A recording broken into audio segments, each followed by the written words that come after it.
Hello, good day everyone. I'm RG Ismainet, and this video is all about what I have learned from my previous subject, which is the assessment and learning one. And to begin, let's start with my instructor name, which is he is Jericho C. Matutinao.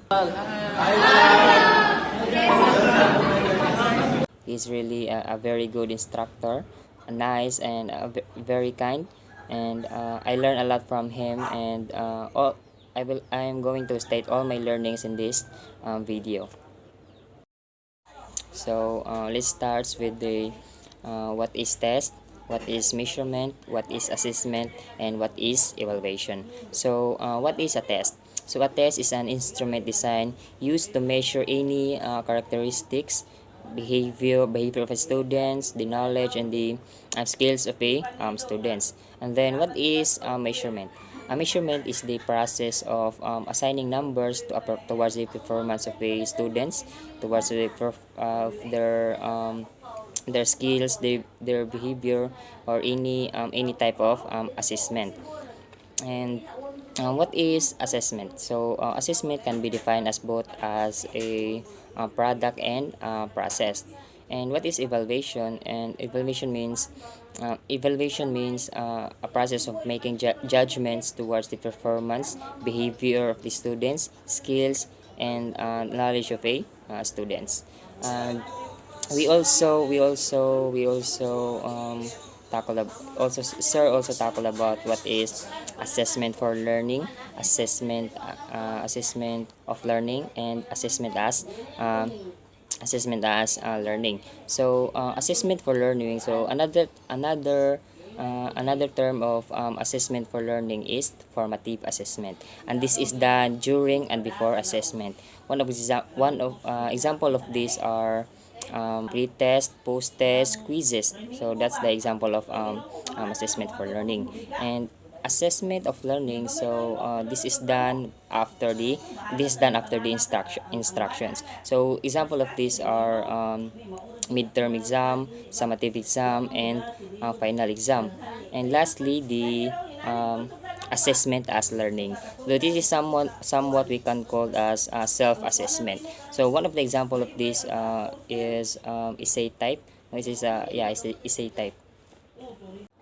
So let's move on to Bloom's taxonomy. So this was created by Benjamin Bloom in 1956, and this was the old taxonomy. So Sir gave us a mnemonics of this, so that in order for us to memorize this easily. And the mnemonics that Sir gave to us was KC Apanse in old taxonomy.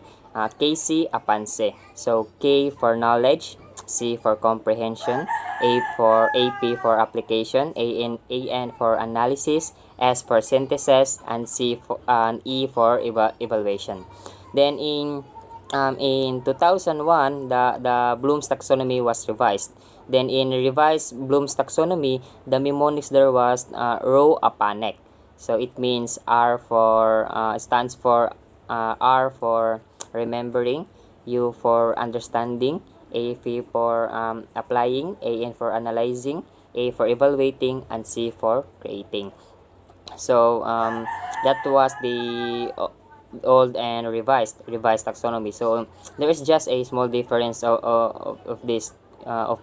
So in old taxonomy, when you create, you're going to evaluate. And in the revised taxonomy, when you evaluate, you create. You create something. So that's all about the taxonomy. So this was all about the cognitive domain. So let's move on to psychomotor domain, which is the Simpson psychomotor domain in 1972. So there are also a mnemonics there. So Sir gave us also a mnemonics about this. So the mnemonics was PSGM cow. So P for perception, S for set, G for guided response, G for guided response, M for mechanism, C for complex overt response, and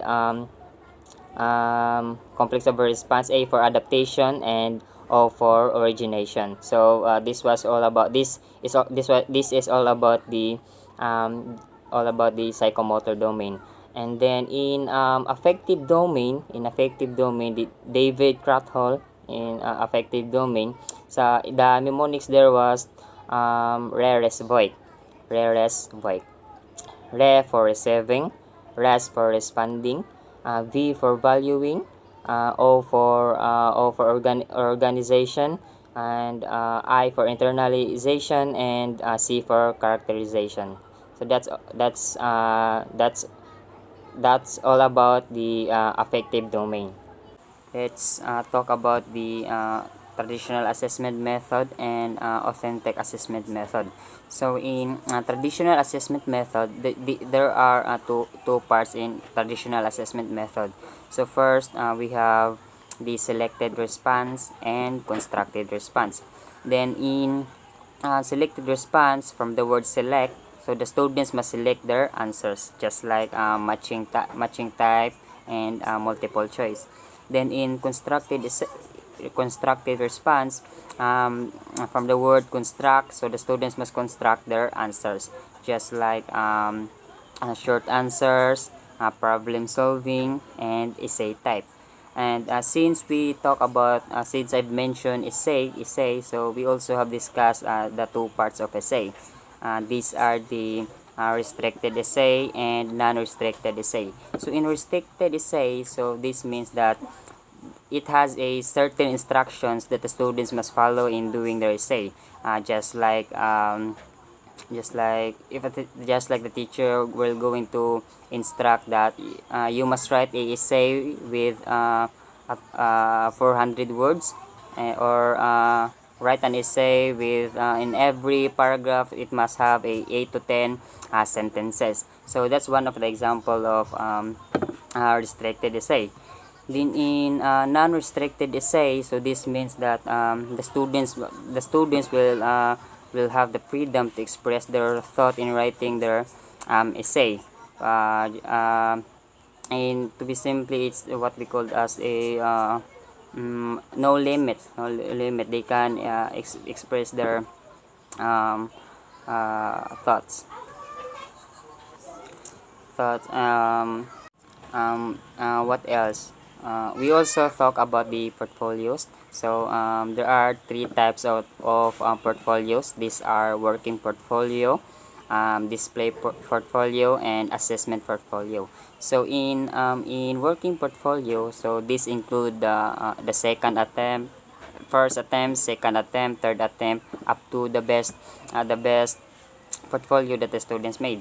Then in the second one, which is the display portfolio, we can also call this as a showcase portfolio, or best work portfolio. So this include the best work that the students made, that the students made. Then in assessment portfolio, so this is somewhat we can call the evaluation assessment, as evaluation portfolio rather. So this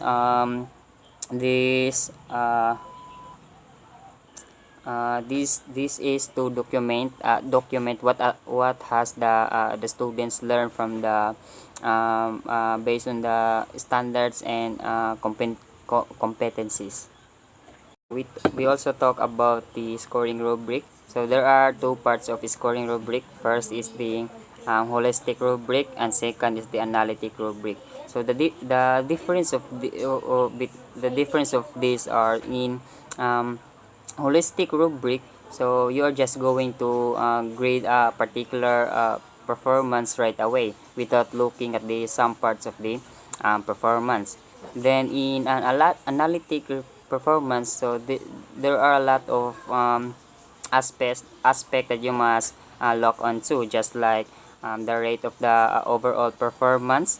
Then if a performance done within the time required, or it maybe it go beyond the time, the costumes, we can also call this a time consuming rubric.